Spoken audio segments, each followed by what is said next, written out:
Hello and welcome to my channel. Here we learn the lore and stories of the world of Tyria. Today we embark on the first season of the Living World content that takes place right after the base game story and before Heart of Thorns, the first expansion. This project will be broken down into chapters as the whole story of Living World Season 1 is way too detailed and deep for me to cover in just one video alone. So this will basically be a retelling of the lore on the wiki, but with a slightly different spin on the language for easier listening. In this first part we will go through the events right after the base game and then to the first chapter in Living World that we can play through, Flame and Frost.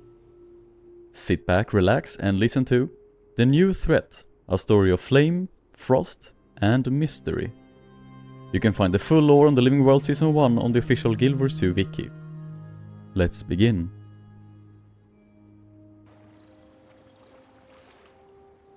Right after the victory in Ore and the defeat of Saitan, strange new ships arrived in Lion's Arch. These ships had a weird symbol on them. It was the Consortium, advertising a brand new resort. But something strange was also happening. Whales started washing up on the shores, and people began whispering rumors about sea monsters. At the same time, head researcher Levy came to the city with her science team, called a crew, because she had picked up some strange signals from the ocean. Her research showed that something huge was out at sea, and getting closer.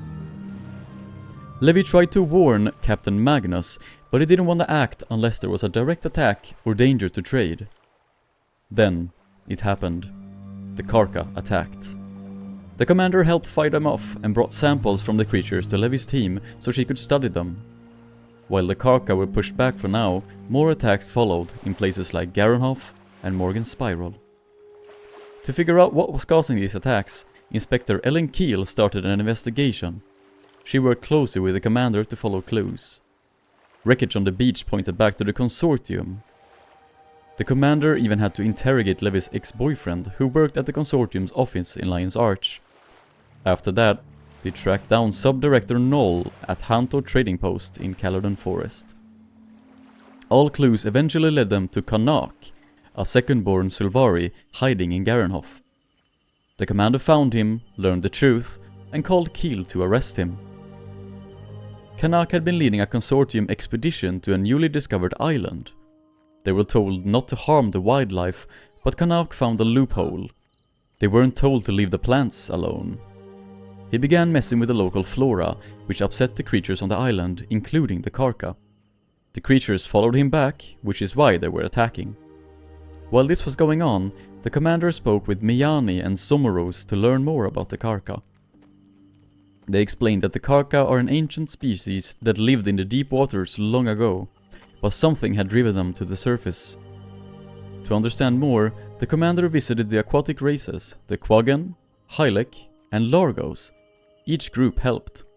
Past Keeper Sabala, the Quaggan, gave the commander a magical scroll with ancient knowledge about the Karka.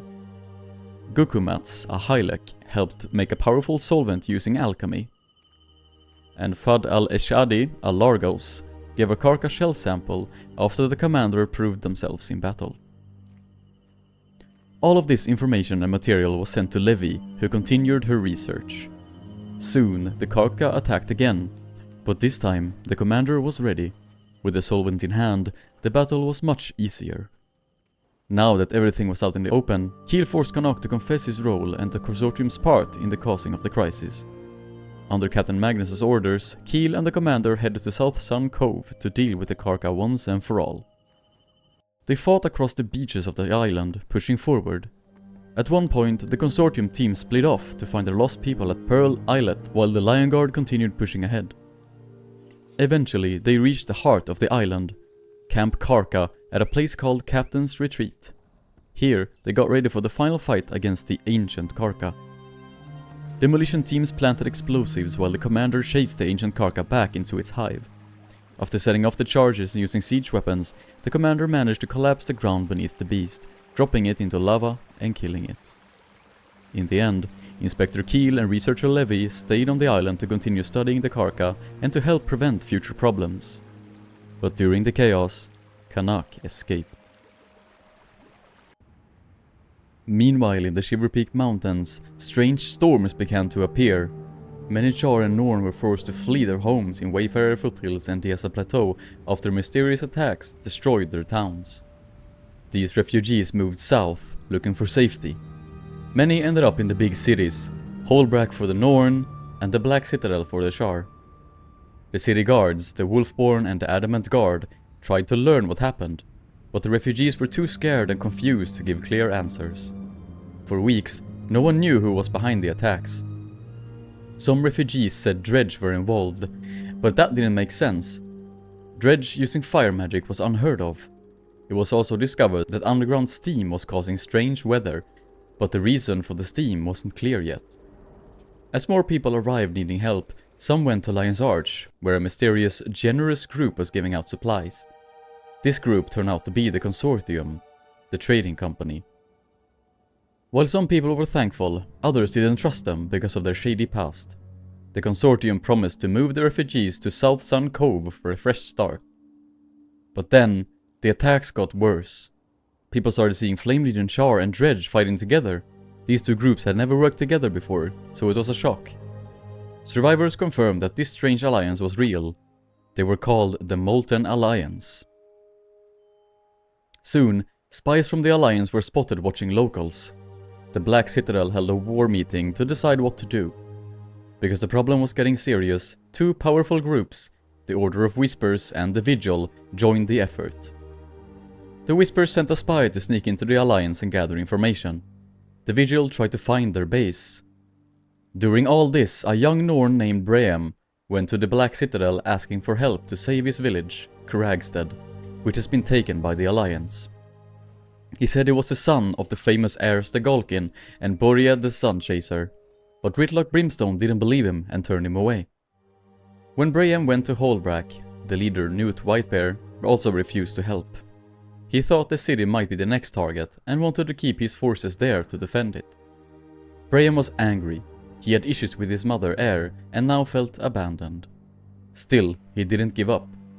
He gathered a small group and with the help of the commander, took back Kragstead. Some villagers were saved, but many had already been taken by the Alliance. Still, this gave people hope. At the same time, a Char named Rox, a Gladium, who had lost her whole warband, was set out on a mission to take back Nolan Hatchery. She hoped this would prove herself worthy to join Ritlock's Stone warband. The hatchery was important because it raised siege devourers used in battles. With the commander's help, Rox retook the hatchery and rescued a baby devourer she named Frostbite. Not everyone could be saved, but it was a major victory. Meanwhile, the Order of Whispers spy, Agent Brandub, found out that the Molten Alliance was digging tunnels underground in multiple directions. They were capturing prisoners, some were locked up, others were used to test new weapons combining Dredge and Flame Legion tech. The Flame Char had even started using Dredge tools, and the Flame Shamans were changing Dredge using magic. Tensions between the two groups were starting to show. The Flame Char hated being underground, far from the sun, which caused more problems. No one knew why the Flame Legion and Dredge had joined forces. Something, or someone, had brought them together, but that part was still a mystery. Finally, after months of fighting, the Vigil found the entrance to a major molten base. With the help from Rox, Braham and the commander, they stormed the underground facility. They learned that the strange steam had come from the Alliance fire-powered digging machines. In the end, they blew up the tunnels, collapsing the base and seriously weakening the Molten Alliance. In the final days of the conflict, captured Flame Legion and Dredge soldiers revealed something strange. The whole operation had been led by a mysterious person from a city. No one knew who this person was, or where they had gone.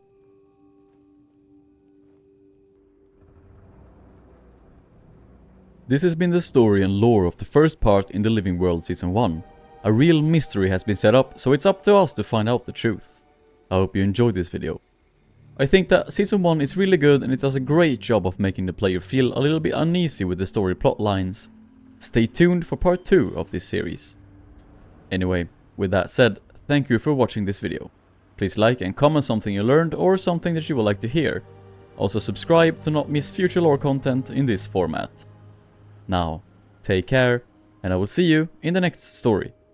Goodbye.